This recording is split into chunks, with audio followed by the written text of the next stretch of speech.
আমার বাড়ি চাঁদপুর।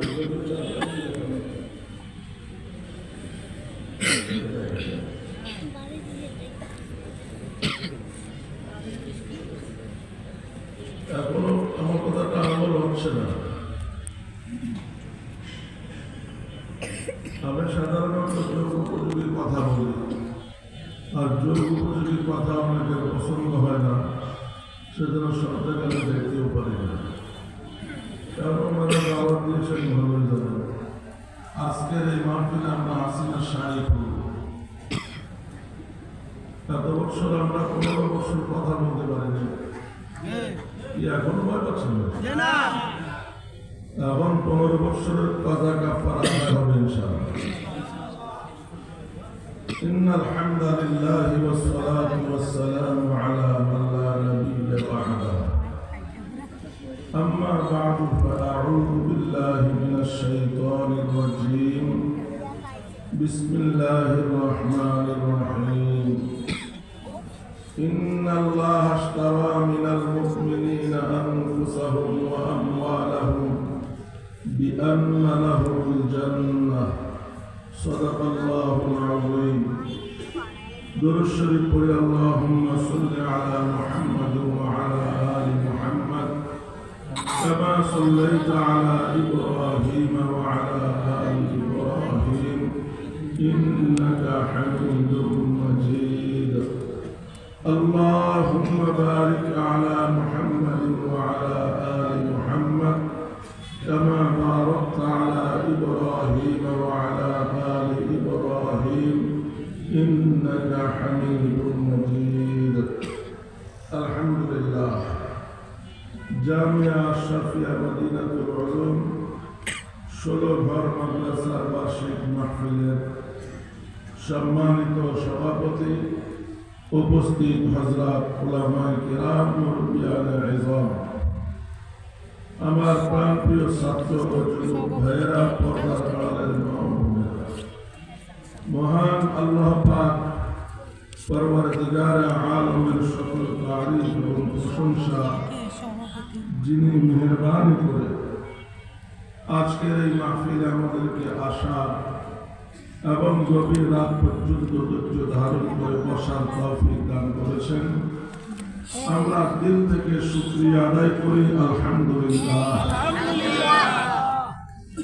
এবং আকায়ে নামদার, তাজদারে মদিনা, মাহবুবে কিবরিয়া, জিগার গোশায়ে আমিনা, মুহাম্মদুর রাসূলুল্লাহ সাল্লাল্লাহু আলাইহি ওয়াসাল্লামের খিদমতে লাখো কোটি দরুদ ও সালামের হাদিয়া, যার আদর্শ আর তরিকার মধ্যে রয়েছে মানব জাতির জন্য দুনিয়া এবং আখিরাতের কামিয়াবি আর সফলতা।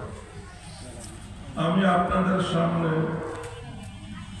সূরা তাওবার 111 নং আয়াতের প্রথম অংশ তিলাওয়াত করেছি। কোন প্রকার ভূমিকা ছাড়াই আলোচনা শুরু করছি।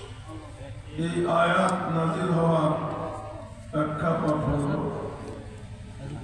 নবীজির নবুয়তের 11তম বৎসর মদিনা শরীফ থেকে 6 জন লোক এসেছে মক্কা শরীফে হজ করার জন্য।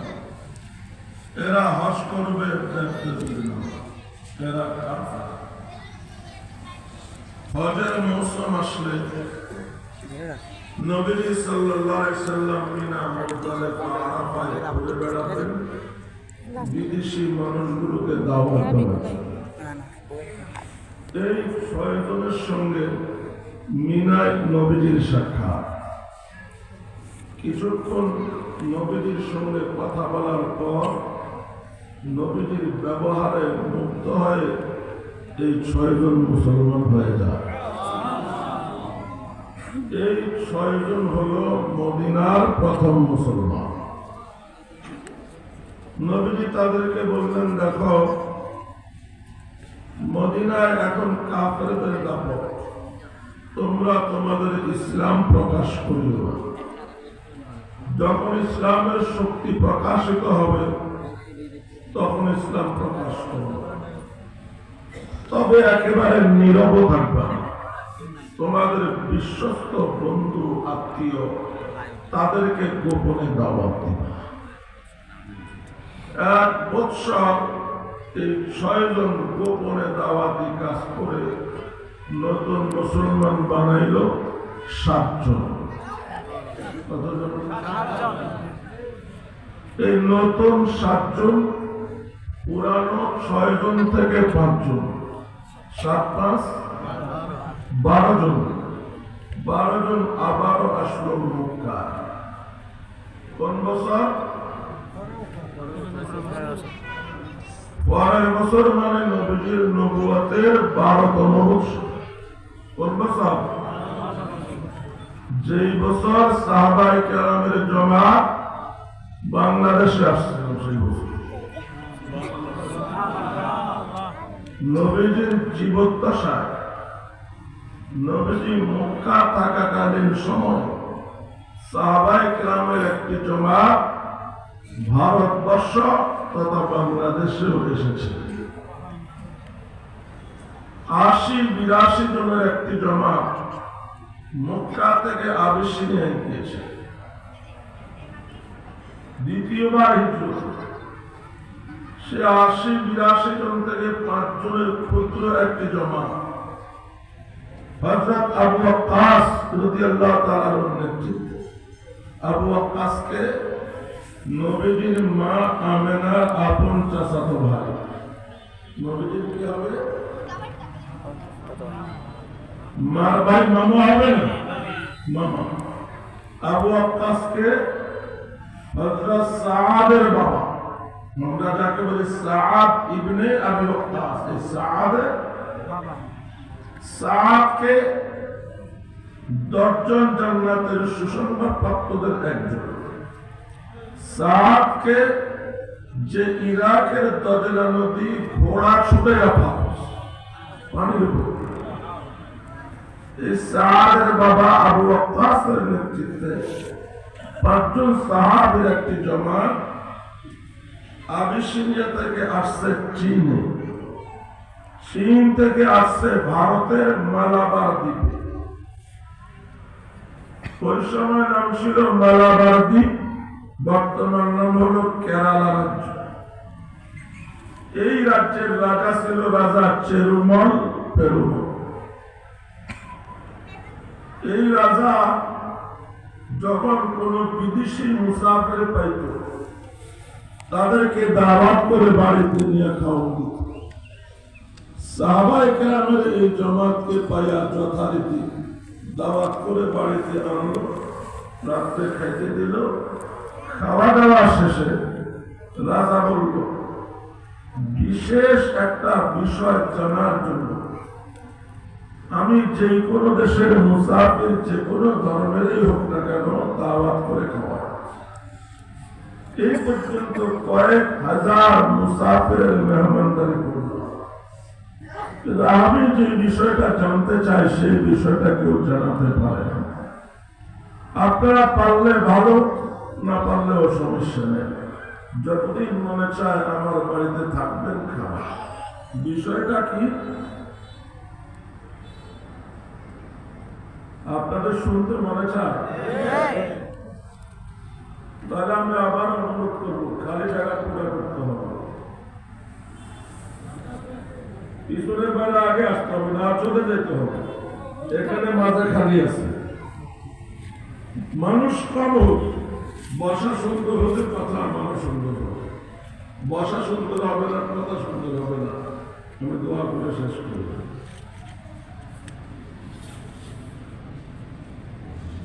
রাজা বলল, আজ থেকে কয়েক বছর আগে রাত গভীরে এই 12 জন মিনায় আকাবা নামক জায়গায় নবীজিকে দাওয়াত করলেন। নবীজি আসলেন তাদের দাওয়াত, নবীজি তাদেরকে কিছুক্ষণ তালিম করলেন। তারপরে নবীজি বায়াতকে অস্বীকার করেন। বায়াত আছে না নাই চিন্তা করলেন। এই 12 জন বিদায় নিয়ে চলে যান। এদের আমির আসাদ ইবনে জুরারা তিনি বললেন, হুজুর আমরা নতুন মুসলমান, কোরআন তেলাওয়াত সহি শুদ্ধ করে জানি না, মাসলা মাসাইল জানি না, আমাদেরকে মক্কা থেকে একজন পুরানো কারি সাহাবী দেন, যিনি মদিনায় গিয়ে আমাদেরকে কোরআন পড়াবেন, আমাদেরকে মাসআলা শেখাবেন। তাদের আবেদনের পরিপ্রেক্ষিতে নবীজি মক্কার প্রসিদ্ধ কারি সাহাবী হযরত মুসআব ইবনে উমাইর এবং তার সহযোগী হিসাবে হযরত আব্দুল্লাহ ইবনে মাকতুম রাদিয়াল্লাহু তাআলা আনহুমা এই দুইজনকে দিলেন। কয়জন দিলেন? একজন চোখে দেখে, আরেকজন অন্ধ। তার মানে একজন চোখওয়ালা ওস্তাদ, আরেকজন অন্ধ ওস্তাদ। আজকে এখানে এসে অন্ধ হাফেজ সাহেবের সাথে সাক্ষাৎ হয়, আলহামদুলিল্লাহ আসেন কিনা জানি না। সে অন্ধ ওস্তাদ তখন থেকে শুরু। বলুন এরা হলো 12 জন, নবীজি দিলেন 2 জন, মদিনায় আছে একজন, 15 জন। এই 15 জনের তালিমের জন্য মদিনায় একটা মাদ্রাসা দরকার। কে দিবে জায়গা, কে করে দিবে ঘর? পুরা মদিনা কাফেরদের দখল।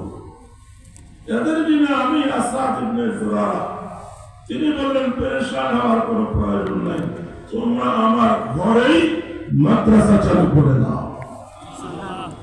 মদিনার প্রথম মাদ্রাসা চালু হলো ঘরে। কোথায়? ঘরে। মক্কার প্রথম মাদ্রাসা কোথায়? মুসলমানের সংখ্যা যখন 30 থেকে 40, তখন এদের তালিমের জন্য মাদ্রাসা দরকার। মক্কা আবু জাহেল আবু লাহাবের বাড়ি, এখানে আরো ভয়ানক অবস্থা গোপালগঞ্জ। কে দিবে জায়গা, কে করে দিবে মাদ্রাসা? নবীজির প্রিয় সাহাবী হযরত আরকাম রাদিয়াল্লাহু তাআলা আনহু, সাফা পাহাড়ের ঢালুতে তার বাড়ি ছিল, চারদিকে পাথরের দেয়ালে ঘেরা, তুলনামূলক সুরক্ষিত। তিনি বললেন, হুজুর আমার বাড়িতেই মাদ্রাসা চালু করুন।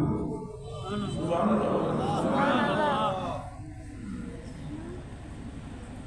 5 আগস্ট থেকে 3.5 মাস হয়ে যাইতেছে। আফসোস লাগতেছে এখন আপনাদের ভয় কাটে না। যাই হোক, আরো সময় লাগবে।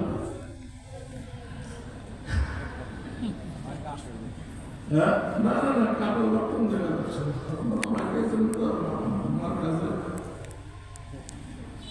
যাই হোক, কি বলছিলাম, হযরত আরকাম রাদিয়াল্লাহু তাআলা এর বাড়িতে হলো মক্কার মাদ্রাসা, মদিনার মাদ্রাসা ঘরে, মক্কার মাদ্রাসাও কি ঘরে। কিছু কথা আপনারা বলেন, বাংলাদেশে যেটা প্রথম কওমি মাদ্রাসা, এটাও প্রথমে চালু হয়েছে ঘরে। বাংলাদেশের প্রথম কওমি মাদ্রাসা কোনটা? হাটাজারি মাদ্রাসা। এই মাদ্রাসার প্রধান প্রতিষ্ঠাতা শেখুল ইসলাম আল্লামা শাহ হাবিবুল্লাহ রাহমাতুল্লাহ আলাইহি, তিনি যখন দেওবন্দ থেকে পড়ালেখা শিখে আসলেন, দেখলেন ব্রিটিশ মিডিয়াদের ছত্রছায়ায় সমাজের রঙে রঙে বিদআত আর শিরকে ভরা, তুলনামূলক চট্টগ্রামে আরো বেশি। তিনি তার বাবাকে বললেন, বাবা আমি যদি কোনো মসজিদ মাদ্রাসায় চাকরি নেই, কমিটির চাপে আমাকে বিদআত শিরক করা লাগবে, আমি কোনো মসজিদ মাদ্রাসায় চাকরি নিতে চাই না, আমাকে এক জোড়া হালের গরু কিনে দাও, আমি হাল চাষ করে নিজের জীবিকা নির্বাহ করব, আর যা পড়েছি নিজে আমল করে নিজেকে বাঁচাবো। চট্টগ্রাম ফটিকছড়ি বিবির হাট থেকে এক জোড়া হালের গরু কিনে আনা হলো। এত বড় আলেম হাল চাষ করবে, পরের দিন গরু ঘরের দরজা খুলে দেখে 2টা গরু মারা গেছে।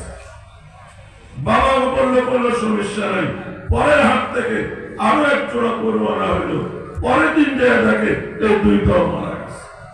এবার বাবা বললো, হাবিবুল্লাহ আল্লাহ ইচ্ছা নয় তুমি হাল চাষ করো, কোন মসজিদ মাদ্রাসায় বিদআত শিরকের বই চাকরি নিতে পারছো না, দরকার নাই কোন মসজিদ মাদ্রাসা, তুমি আমার ঘরেই তোমার মতো করে মাদ্রাসা চালু করো। ওই ঘরের মাদ্রাসাটাই আজ দক্ষিণ পূর্ব এশিয়ার সেরা মাদ্রাসা। প্রায় 10,000-এরও বেশি ছাত্র, শুধু বুখারী জমাতে 3,000-এরও বেশি ছাত্র। শুরু হয়েছিল কোথায়? ঘরে। মক্কাটা কোথায়? ঘরে। মদিনাটা কোথায়? বলেন, ঘরে। মক্কার প্রথম মাদ্রাসা বেসরকারি, মদিনার প্রথম মাদ্রাসা বেসরকারি। আর যে মাদ্রাসার মাহফিলে আসলাম এটা বেসরকারি।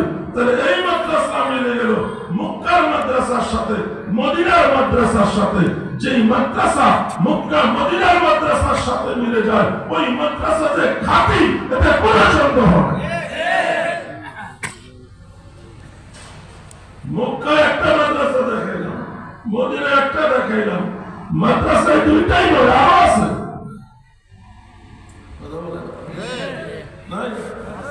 আসুন, হযরত ওমর রাদিয়াল্লাহু তাআলা কোন প্রেক্ষাপটে মুসলমান? আবু জাহিল ঘোষণা দিল যে নবীর মাথা কেটে আনতে পারবে তাকে 100 আরবি লালন পুরস্কার দেওয়া হবে। আমাদের দেশে যে ওট আছে 100 লাল আরবি ওট, যেগুলি বর্তমানে সৌদি আরবে এক একটা 100-150 রিয়াল। 100 রিয়াল হলেও 30 কোটি টাকা। 100 নবীর মাথা ঘোষণা হলো 30 কোটি টাকা। কারো সাহস হচ্ছে না। এক পর্যায়ে হযরত ওমর তরবারি উন্মুক্ত করে তরবারি নাচে বলতেছে, আমি নবীর মাথা কেটেই তবে ক্ষান্ত হব। সবাই বাহবা দিল, ওমর এটা তোমার পক্ষে সম্ভব। উন্মুক্ত তরবারি নিয়ে বীর বিক্রমে ছুটে চলছে ওমর নবীর মাথা কাটবে। পথে এক মুসলমানের সাথে সাক্ষাৎ। তার ইসলাম গোপন আছে, কেউ জানে না এই মুসলমান। সে বলল, ওমর যাও কোথায়? ওমর বলে, আজ আমার একদিন, মুহাম্মদের একদিন। আমি নিয়ত করে বের হয়েছি মুহাম্মদের মাথা কেটেই ফেলব। সে মনে মনে ভাবলো, হায় আল্লাহ, এর ভিতরে তো ভয় ঢুকে যাওয়া দরকার। নবীজিকে বাঁচাইতে হবে তো ওমরের ভিতরে কি ভয় ঢুকাইতে হবে?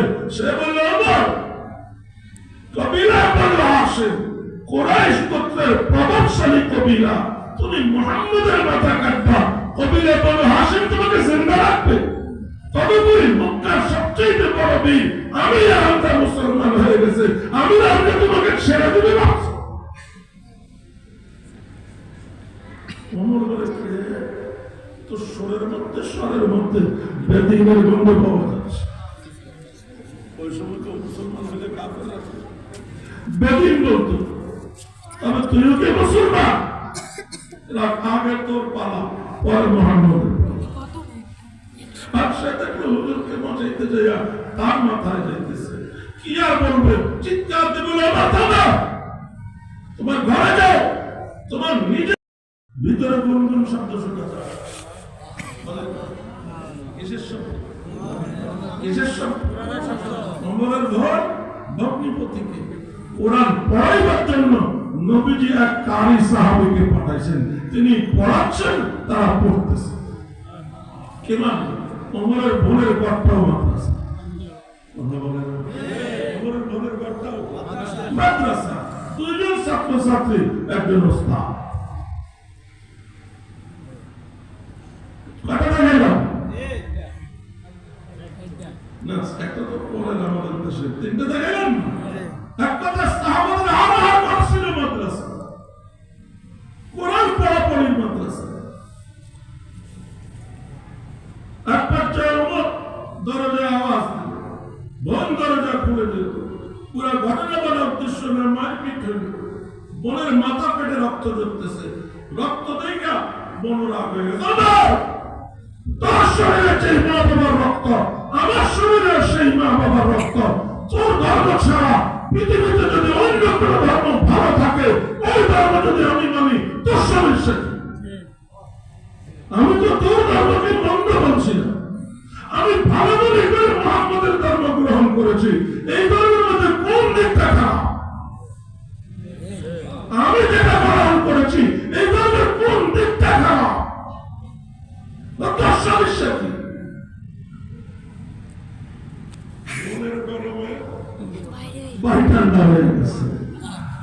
আমরা যে কোরআন পড়তেছিলি আমাকে দেখে বলবো না অসম্ভব, তুই কাফির না বা তোর হাতে পবিত্র কালাম তুলে দিতে পারি না। ওমর বলে কি করতে হবে? বলে গোসল করতে হবে। গোসল করে পাক পবিত্র হইয়া সামনে কোরআন। ওমর আরবি জানে, কোরআন জানে না। বল আরবি হলে না কোরআন হতো, কোরআন আরবি, কিন্তু আরবি আর কোরআন এক না। আরবি ভাষায় টান নাই, গুণা নাই, কিন্তু কোরআনে টান গুণা আছে। এটা বলে জানে, কিন্তু প্রশিক্ষণ আছে। ওমর জানে, ওমর জানে। এখন বোন শুরু করছে সূরা তাহা থেকে তেলাওয়াত। কিছুক্ষণ তেলাওয়াত করার পর ওমর বলে, বোন রাখো, কোরআনে এত নূর এত মজা আগে জানা ছিল না, আমাকে নবীর কাছে পৌঁছে দাও, আমিও মুসলমান হয়ে যাব।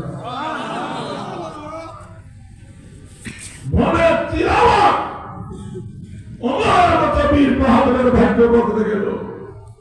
এই প্রসঙ্গে দিগার গো করতে তকদীর ওমররা, ও নায়িকাতি তোমরা কি জানো? কিন্তু আজ তিলাওয়াতের বড় অভাব, দিন রাত মোবাইল।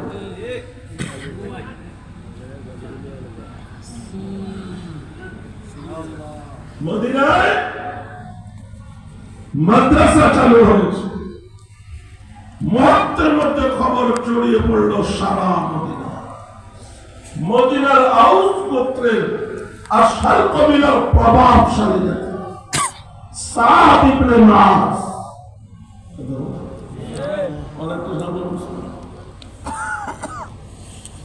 তার এক বন্ধু উসাইদ ইবনে হুযায়র, এই দুইজনের কানে যখন নতুন ধর্মের নতুন মাদ্রাসার কথা গেল, তারা বলল অসম্ভব। নতুন ধর্মের নতুন মাদ্রাসা মদিনার বুকে এক মুহূর্ত চলতে দেওয়া হবে না, চলো এক্ষুনি গিয়ে ভেঙ্গে ছুড়ে গুড়িয়ে দেব। এই দুই নেতা আসতেছে মাদ্রাসা ভাঙার জন্য। মাদ্রাসার কাছে এসে সাদ বলল, আমি এখানে দাঁড়ায় অপেক্ষা করতেছি, ওই মাদ্রাসায় গিয়ে দেখ কতজন ছাত্র, কতজন উস্তাদ, কতজন পাহারাদার, সেই আন্দাজে হামলা চালাই। উসাইদ ইবনে হুযায়র মাদ্রাসায় প্রবেশ করার সময় পাইল বাড়ির মালিক আসআদ ইবনে জুরারা। চিৎকার দিয়ে বলল, আসআদ, তোর এত বড় সাহস, তোর বাড়িতে বেদিনের তালিম! এই কারিশকে কোত্থেকে ধরে এনেছ? মক্কা থেকে এসে মদিনার মানুষকে বেদিনের মন্ত্র শিখায়। নবীজির পাঠানো তার মুসআব ইবনে উমাইর, তিনি বললেন, ভাই উসাইদ, এত রাগ হচ্ছে কেন? একটু বসো, আমাদের এই ধর্ম সম্পর্কে শোনো। শোনার পরে যদি তোমার ভালো মনে হয় মানবা, ভালো না হলে যা খুশি তাই করিও, আগে তো একটু শোনো। উসাইদ বলল, কথা তো ঠিক, আমি যে ধর্মের বিরোধিতা করব আগে তো সেই ধর্ম সম্পর্কে জানা, এটা তো যুক্তিসঙ্গত কথা, ভদ্রলোকের কথা, শরীফ লোকের কথা। উসাইদ বসে বলল, তাওহীদ, রিসালাত, আখিরাত, এই তিন বিষয়ে কিছু কথা বললেন। তারপরে কোরআন থেকে তেলাওয়াত শুরু হলো। কিছুক্ষণ তেলাওয়াত করার পর উসাইদ বলে, ভাই তেলাওয়াত বন্ধ করো, আরে বলো আমিও যদি তোমাদের মতো মুসলমান হতে চাই আমার কি করা লাগবে? কারি সাহেব বললেন, তোমাকে 4 কাজ করতে হবে। 1 নম্বরে গোসল করে পাক হতে হবে, 2 নম্বরে পবিত্র কাপড় পরতে হবে, 3 নম্বরে মনে প্রাণে কালিমা পড়তে হবে, 4 নম্বরে 2 রাকাত নামাজ পড়বা শুকরিয়া কর, আল্লাহ তোমাকে নাপাক থেকে যে পাক করবে। উসাইদ বলে, বাইরে বড় নেতা দাঁড়িয়ে আসে, বাড়িতে যাব, গোসল করবো, কাপড় বদলাবো, আবার আসবো, এই পরিবেশটা তোমাদের মাদ্রাসায় কি গোসলের ব্যবস্থা আছে? কারিশা বলে আছে। ভিতরে গোসল করে পাক পবিত্র হইয়া একসাথে থেকে কাপড় নিয়ে মুসলমান হয়ে গেছে। মুসলমান হইয়া বলতে শোনো, বাহিরের প্রভাবশালী নেতা দাঁড়িয়ে আসে, চলে বলে কৌশলে আমি তাকে মাদ্রাসায় পাঠাবো। লোকটা কাফের হইলেও খুব ভালো মানুষ। আমার বিশ্বাস তোমরা আমার সঙ্গে যে ব্যবহার করেছ তার সঙ্গেও যদি এরকম ব্যবহার করো সেও মুসলমান হবে। তবে একটা শর্ত আছে, আমি যে মুসলমান হয়েছি এটা ভুলিব না। এটা বললে আগেই মাথায় রক্ত উঠে যাবে, পরে মাথায় কিছু ঢুকবে। এবার হুসাইন ইবনে হুযায়র মাদ্রাসা থেকে বের হয়ে নেতার সামনে গিয়ে বলে, নেতা বলে, হুসাইন কি দেখেছে? কতজন উস্তাদ, কতজন পাহারাদার, কতজন ছাত্র, কি পড়া? হুসাইন বলে, আমি মাদ্রাসা কি দেখেছি না না দেখেছি এই বিষয়ে তোমাকে কিছুই বলতে পারবো না। তোরে পাঠাইলাম মাদ্রাসা তদন্ত করা, তুই মাদ্রাসা থেকে এসা মাদ্রাসা সম্পর্কে কিছুই বলবি না, আর তোকে পাঠালাম কেন? হুসাইন বলেন, চিন্তা ভাবনা করতে বললাম না, বলছি তো আমি কিছুই বলতে পারবো না, জানতে হয় তুমি নিজে যাও। হুসাইন বলে, সাদ বলে, হুসাইন একটু আগে যাকে মাদ্রাসায় পাঠিয়েছি আর এখন আমার সামনে যে হুসাইন দাঁড়িয়ে আছে, আমি দুই হুসাইনের মধ্যে মিল খুঁজে পাচ্ছি, মধ্যে কিছু একটা ঘটে গেছে। ঠিক আছে, তোর কিছুই বলা লাগবে না, আর আমি যাচ্ছি, আমার একদিন তার একদিন। বলুন কে যাচ্ছে? আমি বললাম নাম বললাম না, সাহাবীর নাম সাদ। কে যাচ্ছে? সাদ। কোথায় যাচ্ছে? আসাদের বাড়িতে। সাদ যাচ্ছে আসাদের বাড়িতে। কুদরতের কারিশমা, দুইজন সম্পর্কে খেলা করে। এটা না হলে বিপদ ছিল, কথা বলে না। সম্পর্কে দুইজন খেলাতো ভাই, এক খেলাতো ভাইয়ের বাড়িতে মাদ্রাসা, আরেক খালাতো ভাই যাচ্ছে ভাঙার জন্য। মাদ্রাসায় ঢুকতেই পাইল খালাতো ভাই আসাদকে। সাদ আর এক মুহূর্ত দেরি করে নাই, তরবারি কোষ মুক্ত করে তরবারি নাচে নাচে বলতে লাগলো, লাত মানাত উজ্জার কসম, লাত মানাত উজ্জা কাবার বড় খোদা, লাত মানাত উজ্জার কসম, তুই যদি আমার খালাতো ভাই না হতিস এক করে তোর মাথা উড়াইয়া দিতাম। তুই আমার খালাতো ভাই বলে তোর প্রতি আমার কোনো দয়া নাই, কিন্তু তোকে মারতে পারতেছি না, তোকে মারলে আমার মা কাঁদবে, কাল তুই মায়ের বলবো।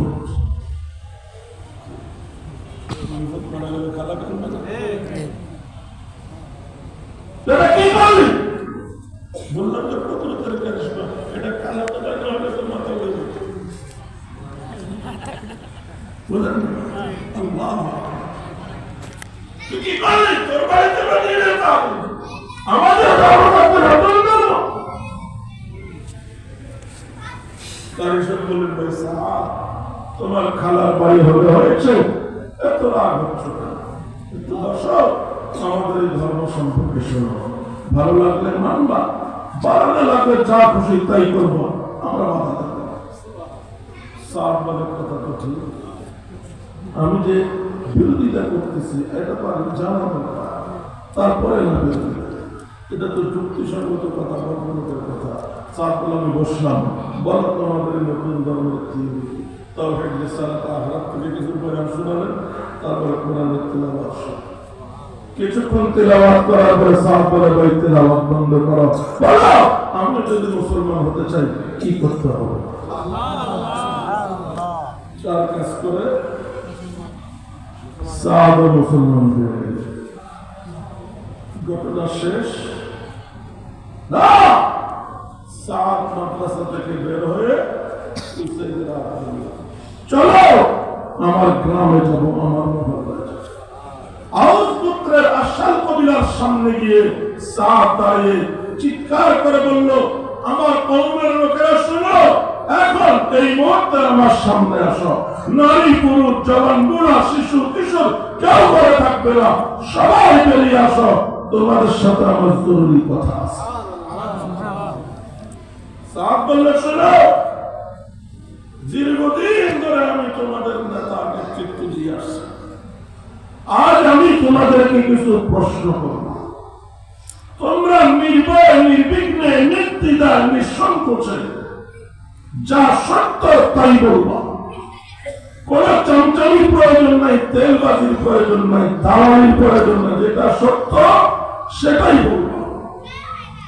সবাই বলল আমরা সাহাব বলল বলো আমি নেতা হিসাবে কেমন? সবাই বলল ভালো। আমার স্বভাব চরিত্র কেমন? ভালো। লেনদেন কেমন? ভালো। বিচার আচার কেমন? ভালো। যা প্রশ্ন করলো এক বাক্যে সবাই বলল ভালো। সাহাব বলল তাহলে শুনো, আমি কি হঠাৎ তোমাদের খারাপ চাইতে পারি? এক বাক্যে সবাই বলল কখনো না। সাহাব বলল তাহলে শুনো, আমি পৃথিবীর সর্বকালের সর্বশ্রেষ্ঠ ভালো ধর্ম ইসলামের দাওয়াত নিয়ে তোমাদের কাছে এসেছি। আমি নিজে ইসলামকে ভালো মনে করে আগে গ্রহণ করেছি, তারপরে তোমাদের কাছে এসেছি। তোমাদেরকে সময় দিচ্ছি সকাল থেকে সন্ধ্যা পর্যন্ত। তোমরা যদি মুসলমান হয়ে যাও ভালো, আর যদি মুসলমান না হও আমি আর তোমাদের নেতা থাকবো না। তোমাদের পথ ভিন্ন, আমার পথ ভিন্ন। উসাইদ ইবনে হুযাইর বলে আল্লাহর কসম, সাহাবের এক বক্তৃতায় তার পুরো কওম কালিমা পড়ে মুসলমান। কওমের মধ্যে কত লোক ছিল? প্রায় 400। গিয়েছিল মাদ্রাসা ভাঙতে, মাদ্রাসাওয়ালাদের ব্যবহার দেখে হয়ে গেল মাদ্রাসাওয়ালা। আরো 400 লোককেও বানালো মাদ্রাসাওয়ালা। কথা বলে এখন অনেকে মাদ্রাসার বিরুদ্ধে বাইরে ফুটফাট করে। আমি বলি বাইরে ফুটফাট করিও না, মাদ্রাসায় আসো, বসো, মিশো, দেখবা এদের চেয়ে ভালো মানুষ পৃথিবীতে না। এখানে জঙ্গি সন্ত্রাসী বানায় না, পৃথিবীর সেরা ভালো মানুষ বানায়। আমি মাদ্রাসা জঙ্গি সন্ত্রাসী বানায় না, ধর্ম উপদেষ্টা বানায়। আমি মাদ্রাসা জঙ্গি সন্ত্রাসী বানায় না, জাতীয় মসজিদের খতিব বানায়। আমি মাদ্রাসা জঙ্গি সন্ত্রাসী বানায় না, পৃথিবীর সেরা হাফেজে কোরআন বানায়। চলতি মাসের শুরুর দিকে তুরস্কে কোরআন প্রতিযোগিতা হয়েছে। তাম দুনিয়া থেকে হাফেজরা এসেছে, তাম দুনিয়ার হাফেজদেরকে পরাজিত করে যে বিশ্ব চ্যাম্পিয়ন হয়েছে বাংলাদেশের কওমি মাদ্রাসার সন্তান। এরপরে কথা বলে না শেষ হবে, কথা শেষ হবে না। মক্কা শরীফের 10 জন ইমাম, এই ইমামরা থাকার জন্য সৌদি সরকার একটা আবাসিক এলাকা দিয়েছে। ওই এলাকার নাম আল আওয়ামি। আবাসিক এলাকায় একটা মসজিদ আছে। আল্লাহর কসম, ওই মসজিদের ইমামকে দেখেছি বাংলাদেশি কওম। বাড়ি সিলেট জকিগঞ্জ, সিলেট দরগা কওমি মাদ্রাসার ছাত্র। বলুন কাবা শরীফের 10 জন ইমাম এক এক ওয়াক্ত এক একজনে পড়ায়, বাকিরা মহল্লায় থাকলে মহল্লার মসজিদে নামাজ পড়ে। কার পিছে? কওমি দেওবন্দি বাংলাদেশি ইমামের পিছে। তাহলে ঘটনা কেমন হলো? কাবার ইমামের ইমাম বাংলাদেশি কওমি। কওমি মাদ্রাসার জঙ্গি সন্ত্রাসী বানায় না, কাবার ইমামের ইমাম বানায়। কার টাকায় চলে কওমি মাদ্রাসা? জনগণের টাকায় চলে। বলুন জনগণের টাকা কাজে লাগতেছে কি? আজ কিছু কথা শোনা যাচ্ছে, কেউ তার কওমি মাদ্রাসাকে তুচ্ছ তাচ্ছিল্য করছে, যেটা জনগণের যাকাত ফিতরা খায়। এরা অকর্মা জাতি। যাকাত ফিতরা বন্ধ হয়ে গেলে যেহেতু কোনো কাজ জানে না, এরা না খাইয়া মরবে। আজকে এসব কথা শুনতে অনেককে শোনা যায়। আমরা জনগণ থেকে যাকাত ফিতরা নিঃসন্দেহ আদায় করি, আমাদের জন্য নয়। মা হারা, বাবা হারা, পঙ্গু, প্রতিবন্ধী, হত দরিদ্র পরিবারের বাচ্চাগুলোকে মানুষ বানাবার জন্য। আমরা লাখো কোটি এতিম অসহায় বাচ্চাকে, যারা এই সুযোগ না পাইলে চোর হতো, ডাকাত হতো, চিন্তাইকারী হতো, পরিবার ও সমাজের বোঝা হতো, তাদেরকে হাফেজ বানিয়ে, আলেম বানিয়ে তাম দুনিয়ার নিম্নের আসার ব্যবস্থা করেছে। আমেরিকা, ইউরোপ থেকে নিয়ে সারা দুনিয়ার শতকরা 80% মসজিদের ইমাম আল্লাহর কসম কওমীদের আপনাদের যাকাত ফিতরায় আমরা তাদেরকে মিম্বরে বসিয়েছি। কষ্ট হয় না। ঢাকা তেজগাঁও আমাদের মাদ্রাসা ছুটি হয়ে গেছে। রাত ৩টায় মাহফিল থেকে যখন গেলাম দেখলাম একটা ছেলে মাদ্রাসা বাড়িতে যায় না। এটা তুমি বাড়িতে যাও নাই কেন? বলো তো এমনি কেন যাবো? সুবিধা আছে, বাড়িতে যাবা, মা বাবা ভাই বোন ওদের সঙ্গে সাক্ষাৎ করবা, কিছুটা সময় কাটাবা, ওদের তো হক আছে। এটা বলতেই পারছে, একটা কান্না শুরু করছে। আরে কেন কেন ভাড়া নাই, ভাড়া নিয়ে যাও। বলো ওদের প্রশ্ন ভাড়া নয়, প্রশ্ন বাড়িতে মা নাই। মারে কি হয়েছে?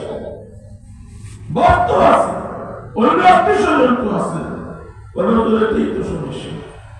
আমার মা সৎ মা আমাকে সইতে পারে, আমার পবিত্র আদর করবে তা সইতে পারে। দুই টাকা রেখে দেবে আমার মা এটাও সইতে পারে। আমার বাড়ি আমার জন্য বাড়ি না, বাড়ি তোমার চাহান না। আমি তাকে বুকে টেনে নিয়ে বললাম, আজ থেকে তুই আমার সন্তান, তো যত টাকা লাগবে আমার থেকে নিবি। বলো এই ছেলেটা হাত শেষ করে আলেম হয়ে মুফতি হয়ে বগুড়া এক মসজিদের ইমাম। এই মা সন্তানটাকে কওমি একজন আলেম হিসেবে আমরা মসজিদের মিম্বরে বসিয়েছি। আপনাদের টাকা কাজে লাগিয়েছি, লাগাইছি কিনা? আপনাদের এই সদকা যাকাত বন্ধ হলে মাদ্রাসা বন্ধ হবে না। মাদ্রাসা বন্ধ হবে। কোরবানির পশুর চামড়া 15 বছর আগে গরুর একটা চামড়া 2,500-3,000 টাকা ছিল। গত 15 বছর এটার দাম পড়ে 1,50 টাকা। মাদ্রাসা বড় একটা আয়ের উৎস ছিল কোরবানির পশুর চামড়া। গত 15 বছর এই খাতে উল্লেখযোগ্য কোনো আয় মাদ্রাসা ওরা পায় না। বলুন এজন্য কয়টা মাদ্রাসা বন্ধ হচ্ছে?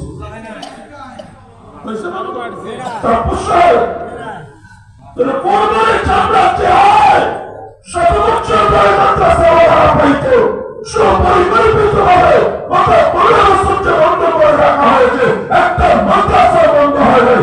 যাকাত ফিতরা বন্ধ হলেও মাদ্রাসা বন্ধ হবে না।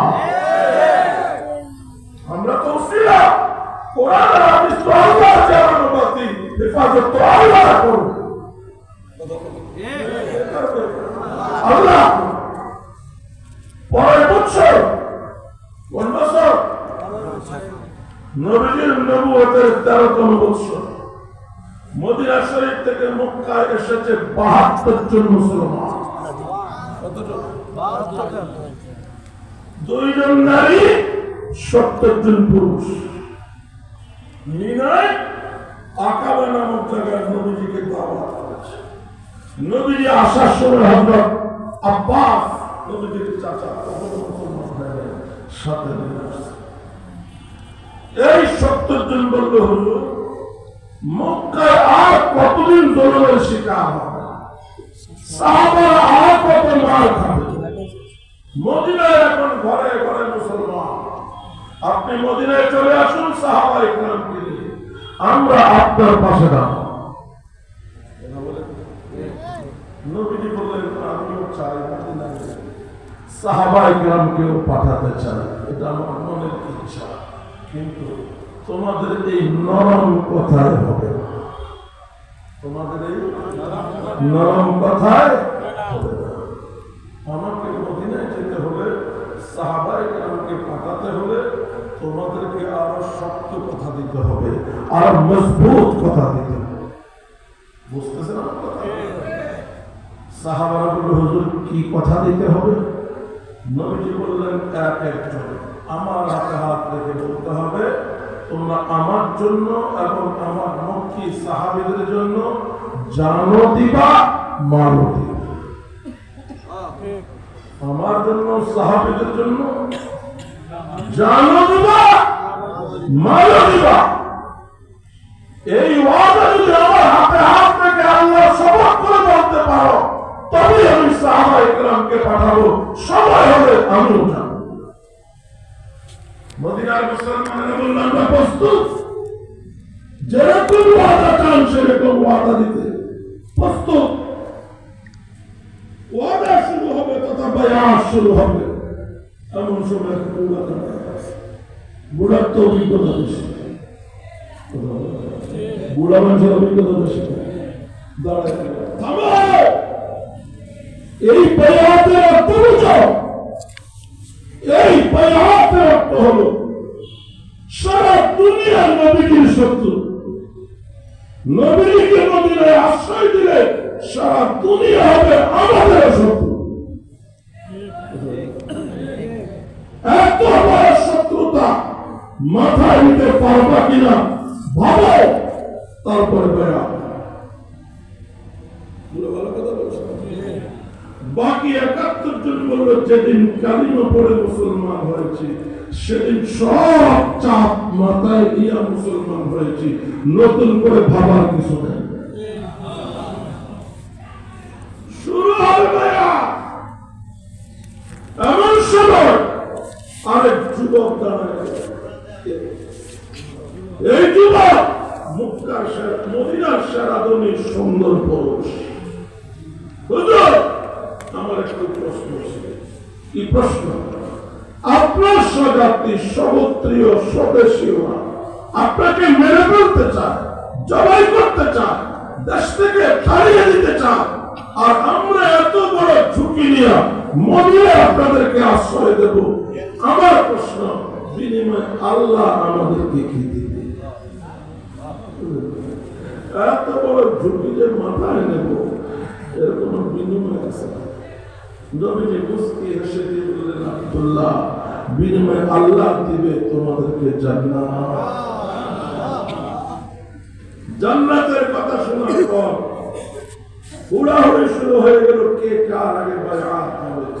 বায়াত চলাকালীন সময় আল্লাহ পাক সূরা তাওবার 111 নং আয়াত নাযিল করলেন, ইন্নাল্লাহ আশতারা মিনাল মুমিনিনা আনফুসাহুম ওয়া আমওয়ালাহুম বিআন্না লাহুমুল জান্নাহ। আল্লাহ ঈমানদারের জান আর মাল ক্রয় করে নিয়েছেন, বিনিময়ে ঈমানদারকে দিবে জান্নাত। সুবহানাল্লাহ। বলুন, মদিনার এই মুসলমানদের কাছে নবীজি জানও চাইলেন, মালও চাইলেন। কি চাইছে? আজ এক কুষ্টি বলে নবীরা চায় নাই, হুজুররা কেন চায়? নবীরা চায় নাই, হুজুররা কেন চায়? হুজুরদের এই চাওয়া তাদের মাদ্রাসায় পড়ায় বেতন নেওয়া, মসজিদে ইমামতি করে বেতন নেওয়া, মুয়াজ্জিন করে বেতন নেওয়া, মক্তব পড়ায় বেতন নেওয়া, এটা বেশ্যাবৃত্তির ইনকামের সমান। এই জাতীয় বেতন যারা নেয় তাদের বহু আগে বেশ্যা নারীরা জান্নাতে যাবে, এমন ফতোয়াও এখন চলতেছে। দলিল কি? নবীরা চায় নাই, এরা কেন চায়? আমি দেখাইলাম নবীরা চাইছে।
এই ওট আল্লাহ নিয়ন্ত্রিত।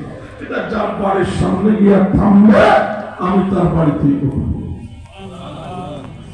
মদিনার মুসলমানেরা উটের আকর্ষণীয় খাবারের ধান লইয়া আপন আপন দরজায় দাঁড়াইয়া খাবার না কথা বলেন, যাতে খাবারের লোভে ওটা তার বাড়িতে মাইল লম্বা লাগে। সবাই বলল এই মক্কাতে বিশ্বস্ত কেউ থাকবেন মুহাম্মদ আছে,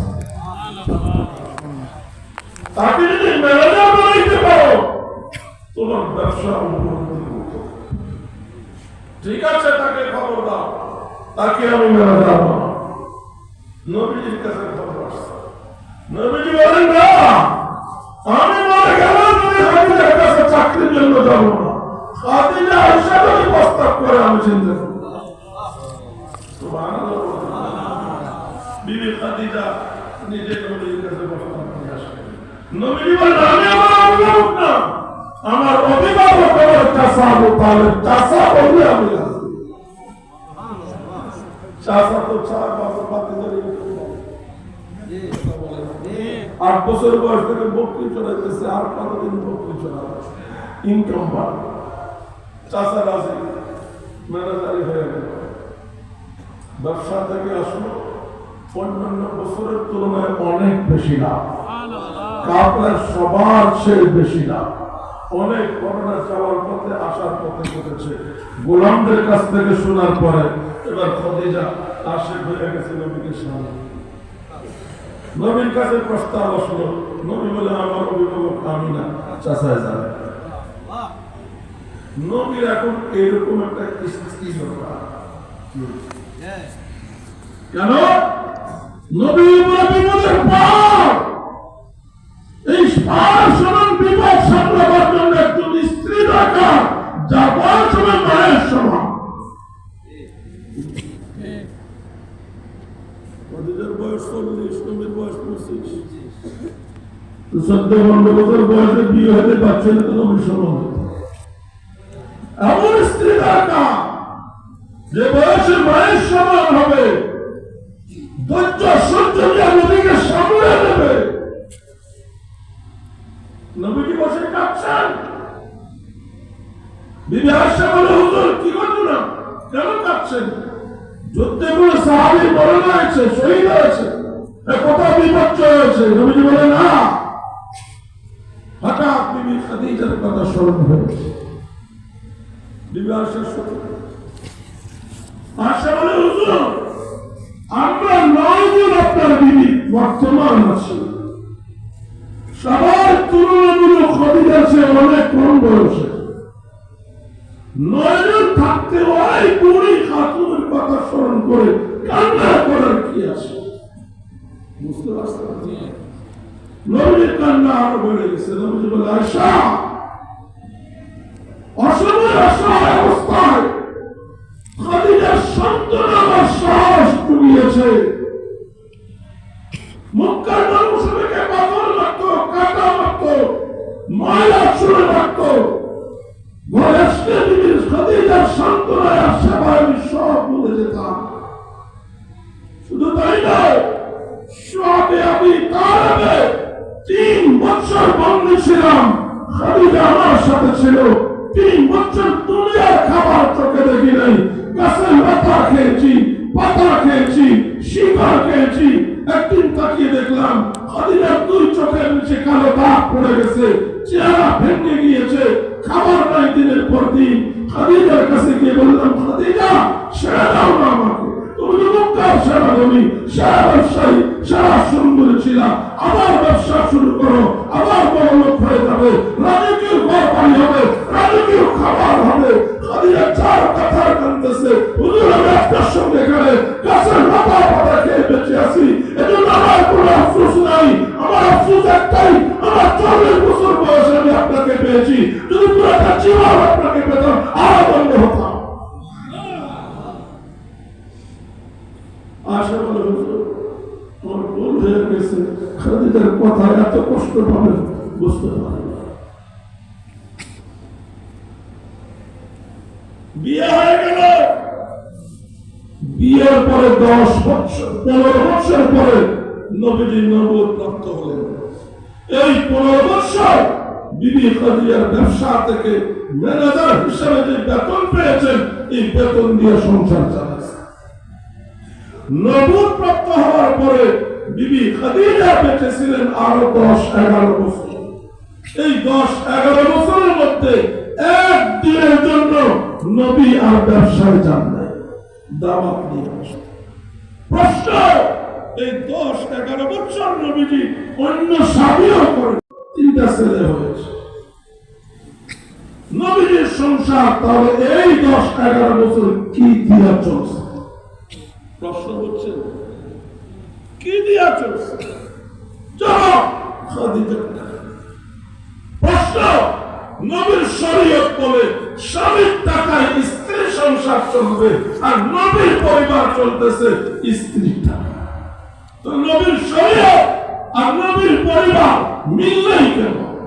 জবাব, নবী নবুয়ত প্রাপ্ত হওয়ার আগে বিবি খাদিজার সাথে সম্পর্ক ছিল একটা স্বামী স্ত্রীর সম্পর্ক। যেখানে সম্পর্ক স্বামী স্ত্রী, সেখানে স্বামীর দায়িত্ব পরিবার চালানো। নবীজি ম্যানেজারি টাকা দিয়া সেই দায়িত্ব পালন করেছেন। নবীজি নবুয়ত প্রাপ্ত হওয়ার পরে বিবি খাদিজার সঙ্গে সম্পর্ক একটা বেড়ে গিয়েছে। সেটা হলো নবীর পরিচয় নবী, খাদিজার পরিচয় উম্মাহ। কথা বুঝেন না?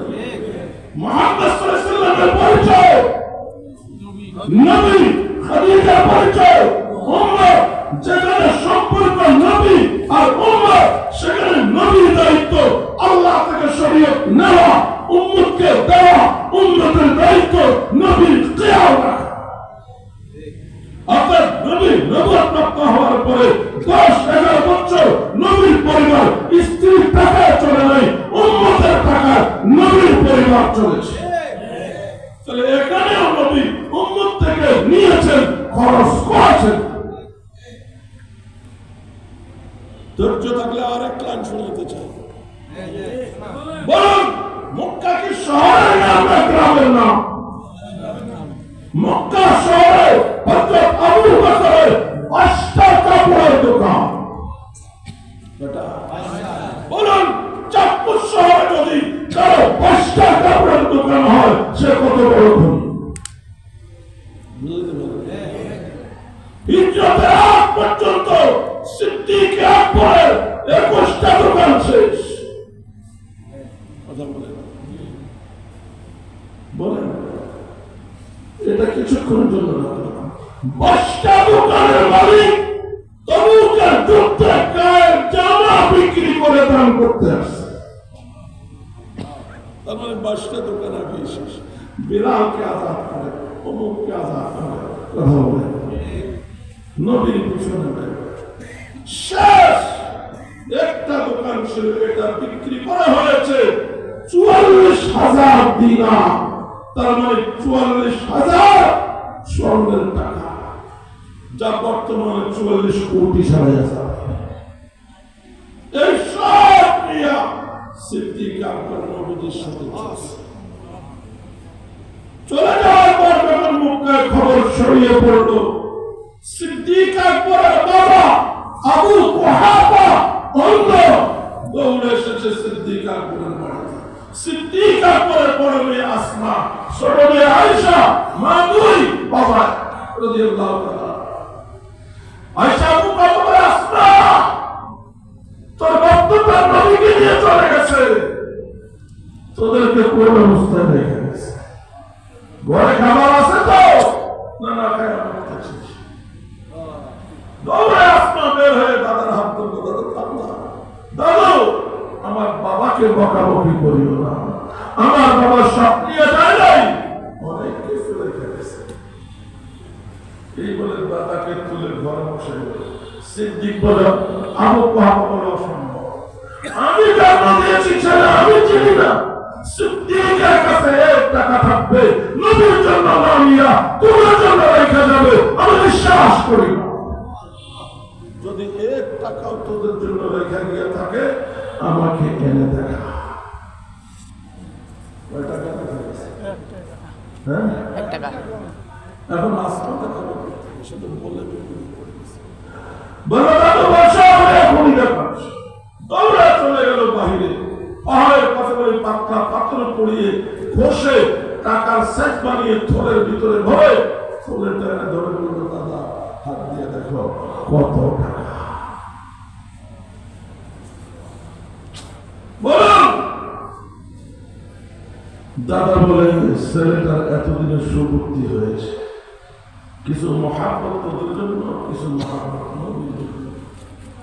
বাবার সিদ্দিকের মহাব্বত, এখানে তো প্রশ্ন রাখতে হবে। সিদ্দিক পরিবারের জন্য কিছুই রেখে দেন নাই, সব নিয়ে গেছেন ঘটনা। সিদ্দিক নবীকে নিয়ে বিদেশে যাচ্ছে, কত রকমের বিপদ হতে পারে, যা নানা সম্পদ নিলে নবীর জন্য, দ্বীনের জন্য লাগবে।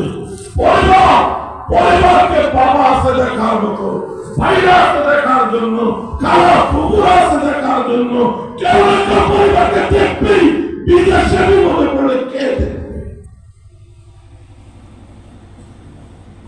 এজন্যই তো নবীজি বলেছেন, সবার অবদান আমি পরিশোধ করেছি, সিদ্দিকের অবদান আমার পক্ষে পরিশোধ সম্ভব নয়, আল্লাহ জান্নাতে পরিশোধ করবেন। বলুন, সিদ্দিক দিয়েছে, নবী নিয়েছে। সিদ্দিক দিয়েছে, নবী নিয়েছে। কেন? নবীর কাজ শরীয়ত আল্লাহ থেকে নেওয়া, উম্মতকে দেওয়া, উম্মতের দায়িত্ব নবীর খেয়াল রাখা। নবীর খেয়াল উম্মত রেখেছে, আজ নবী নাই, নবীর ওয়ারিস উলামায়ে কেরাম, উলামায়ে কেরামের দায়িত্ব নবীর উম্মতকে দ্বীন শিখানো, আর উম্মতের দায়িত্ব উলামায়ে কেরামের খবর রাখা। আপনারা মসজিদ, মাদ্রাসা, মক্তব, বাবদ যেটা দিচ্ছেন, এটা উলামাদের খেয়াল রাখতেছে। এখন একজন বলতেছে এটাও হারাম, এটা যদি বন্ধ হয় ভাবেন ধর্মের কি অবস্থা। ইমাম পাওয়া যাবে, মাদ্রাসার পড়ানোর জন্য মুদারিস পাওয়া যাবে, খুব বেশি দিচ্ছি না। মহাখালী কলেরা হাসপাতালের সামনে জাল বলে বেশি। একদিন যা পিঠে হাত দিয়ে বললাম, বাবাকে সত্যি করে বলতে তোর কত ইনকাম হয়? কিশোর বয়সের একটা ছেলে, 14-15 বছর বয়স, বাড়ির মহাখালী। কখন আমরা কোনো আত্মীয় আমি যেতেন না, আমরা হাসা কথা হইতে সমস্যা। একটা হাসা কথা, কখন দিল্লিতে 2,000 টাকা বলেন তো লাভ কত? প্রায় 2 ভাগের 3 ভাগের 2 ভাগ লাভ। কষ্ট জোরবান আর মুড়ি মা খেয়াল আছে, দাদা বলেন কত লাভ? হ্যাঁ, 2 ভাগ লাভ হলে কত? 1,000 টাকা হলে 500 টাকা খরচ, 1,000 টাকা লাভ, মাসে 30,000 কথা বলে। আমি পারি না, আমি পারি না, আমার দাঁড়িয়ে টুপি হবে, কিন্তু আরো বেশি কথা বলে। তো আমার মাদ্রাসা দেবে 8,000 টাকা, আমি তো মাদ্রাসা ছেড়ে যাচ্ছি। আমি তো এবার বলতে জানবো না 30,000 ইনকাম, 30,000 ইনকাম দিয়া কেন 8,000 টাকায় পড়ে আছি? আমার ভিতরে আছে দ্বীনের মহব্বত। আর মধ্যবয়সী বুড়া হে দেখি ও যে দাঁড়াইলাম কত, অনেক আগের কথা 2 টাকা, আমি তারা 10 টাকা দিয়ে বললাম 10 টাকায় রাখো, বললাম ডেলি কত হয়? কত অফিস আদালত খোলা থাকলে 1,000-1,200 হয়, আর অফিস আদালত খোলা থাকলে মানুষ রাস্তাঘাটে কম থাকে 500-700 হয়। এখানে তো খরচ খরচ আছে, মেশিন একটা কিনতে যা গেছে গেছে, এখন পুরোটাই লাভ। ডেলি 500 হলে 15,000, তুই এই কাজ তো আমি করতে পারি, এমনি মাথা করতে পারি না করতে। যারা ওদের মাপারের চলে আমি ওর সাথে সেও মাপবে, কথা বলে যে হুজুর 2 টাকা পায়। আমরা সব বাদ দিয়া একেবারে সর্বশ্রেণী থেকে নিম্ন বেতনের জায়গা কেন পড়ে আছি? এখানে বেতন উদ্দেশ্য করার সুন্নাহ জিন্দা রাখা, এটাও যদি বন্ধ হয়ে যায় পরিণামের চর্চাই বন্ধ। আর এটাই চায় ইহুদি খ্রিস্টান, আর ইহুদি খ্রিস্টানদের তারাও এটাই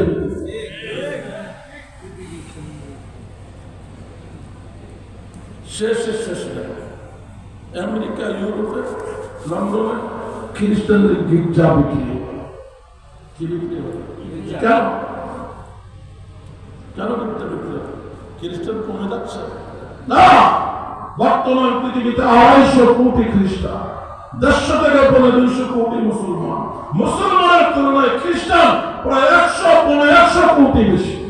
তবু তাদের গির্জা কেন বিক্রি হয়? একটাই কারণ, গির্জা আবাদ করার মতো পাদ্রী না। গির্জা বন্ধ, বছরের পর বছর, শতাব্দীর পর শতাব্দী পরে একটা প্রজন্ম বিক্রি করে দিচ্ছে। মুসলমানরা কিনে মসজিদ মাদ্রাসা বানাচ্ছে। বল, ইমামের অভাবে কয়টা মসজিদ বন্ধ হয়েছে? পৃথিবীর একটা মসজিদ ইমামের অভাবে বন্ধ হয় নাই। আর পৃথিবীর বিভিন্ন দেশে জালিম বাদশা, জালিম রাষ্ট্রনায়ক বহু মসজিদ ধ্বংস করেছে, বহু মসজিদ বন্ধ রেখেছে। যেমন 400 বছরের পুরনো মসজিদ বাবরি মসজিদ, এটা ইমামের অভাবে নয়, জালিম বাদশা ধ্বংস করে মন্দির।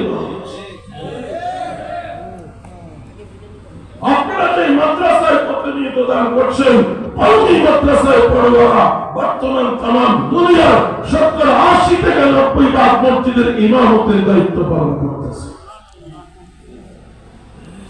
তো মাদ্রাসা আছে বলে মসজিদ চালু আছে। ইক্তদাই তো বিহার ইমাম যে বলছেন, এই ইমামটা মসজিদে তৈরি না তাবলীগে তৈরি না মাদ্রাসায় তৈরি? কয় চিল্লা দিলে একজন তাবলীগওয়ালা ইমামের যোগ্য হয়?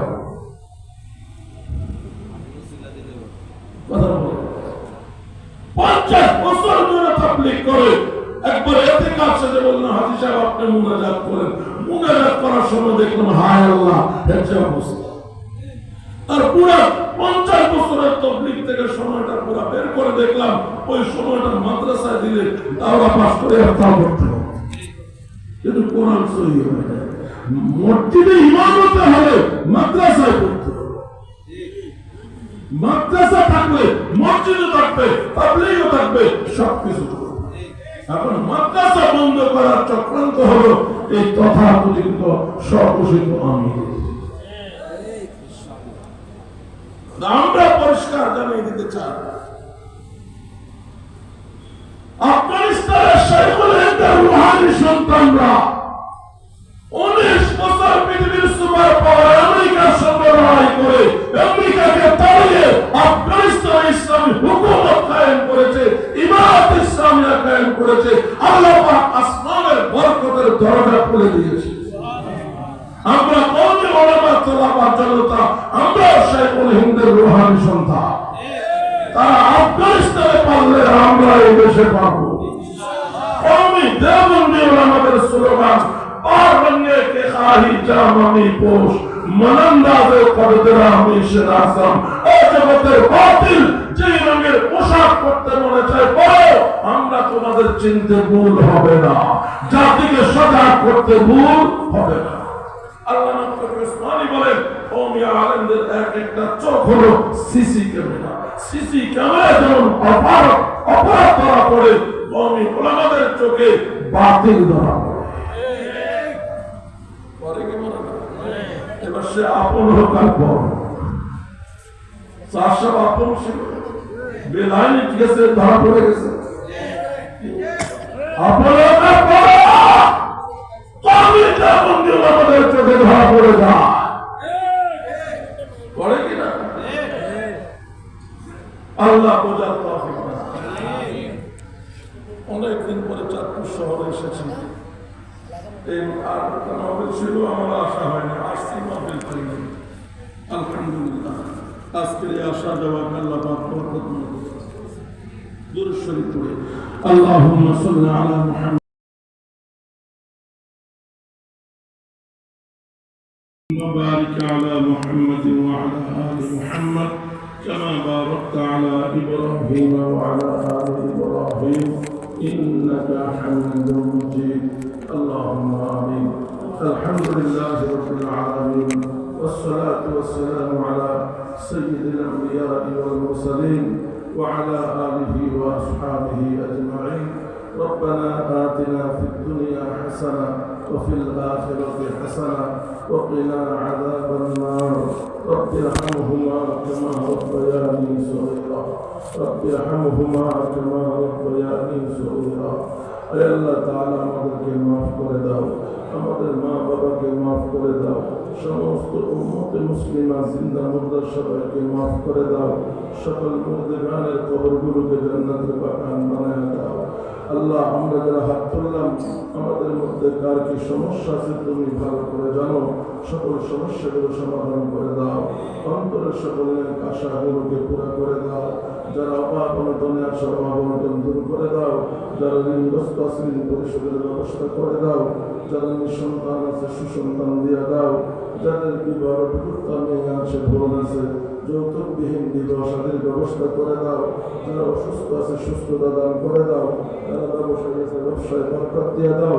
যারা কর্মজীবী আছে কর্মস্থলে বরকত দিয়ে দাও যারা বেকার আছে কর্মসংস্থানের ব্যবস্থা করে দাও যারা প্রবাসে আছে প্রবাস জিন্দগি মঙ্গলময় করে দাও যারা ছাত্র ভাই আছে লেখাপড়ায় বরকত দিয়ে দাও যারা মাদ্রাসার ছাত্র আছে তাদেরকে আলেমে হাক্কানি রব্বানি বানায়া দাও যারা উলামায়ে কেরাম আছে তাদের সম্মান বৃদ্ধি করে দাও হিম্মত বুলন্দ করে দাও আয় আল্লাহ তাআলা এই মাদ্রাসার মাহফিলে আসলাম এই জামিয়াকে কিয়ামত পর্যন্ত কায়েম দায়েম করে দাও জামিয়ার সকল জরুরিয়াতকে গায়বীভাবে পুরা করে দাও আল্লাহ মাহফিল উপলক্ষে যারা এই জামিয়াতে দান করেছে দানের প্রতিশ্রুতি দিয়েছে সকলের দান অনুদানকে কবুলে মঞ্জুর করে নাও দানকারীদের তৌফিককে লক্ষ কোটি গুণ বাড়ায় দাও দানকারীদের সকলের নাম মা বাবার নাম পরিবারস্থ সকলের নাম জান্নাতুল ফিরদাউসের তালিকাভুক্ত করে দাও আয় আল্লাহ তাআলা আমরা যারা হাত তুললাম আমাদের সবাইকে